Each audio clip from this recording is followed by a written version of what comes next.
నరసింహస్వామి రక్కసుని గుండెను చీల్చివేశాడు. నెత్తురుటేరులు పారించాడు. ఒక పట్టాన త్రెంచడానికి వీలుకాని నాడీమండలాన్ని త్రెంచి పోగులు పెట్టాడు. విశాలమైన రొమ్మును ముక్కలు ముక్కలు చేశాడు. మాంసాన్ని తుక్కుదూగరగా కొట్టాడు. ప్రేగులను మెడలో హారాలుగా వేసుకున్నాడు.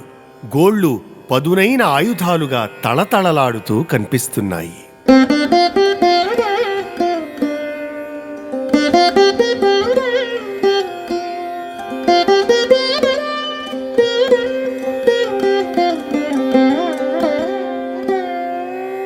వక్షక్కవాటంబు వ్రక్కలు సేయుచో ఘనకుఠారంబున కరణి నొప్పు గంభీర హృదయ పంకజము భేదించుచో కుద్దాలముల భంగి కొమరు మిగులు ధమనీ వితానంబు తగిలి ఖండించుచో పటు లవిత్రంబుల పగిది మెరయు జఠర విశాలాంత్రజాలంబు త్రెంచుచో క్రకచ సంఘంబుల గరిమజూపు అంకగతుడైన దైత్యుని ఆగ్రహమున శస్త్రచయములనొంపక సంహరించి అమరు నరసింహు నఖరంబులతి విచిత్ర సమరముఖరంబులైయుండే జనవరేణ్యా ఆ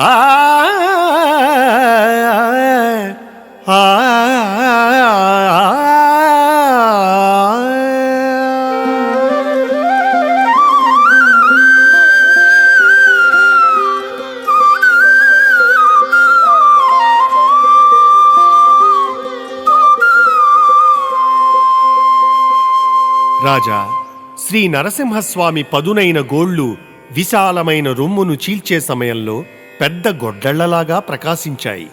లోపల ఎక్కడో ఉన్న గుండెను పగలగొట్టేటప్పుడు వాడితేరిన గుణపాలలాగా అయ్యాయి. రక్తనాళాలను ముక్కలు చేసేటప్పుడు వేటకొడవళ్లవలే కన్పట్టినాయి. కడుపులో ఉండే ప్రేగులను చీలికలు చేసే సమయంలో రంపాలలాగా పనిచేశాయి. ఒడిలో ఉన్న రక్కసుని చంపడానికి వేరే ఆయుధాలేమీ గ్రహింపలేదు స్వామి.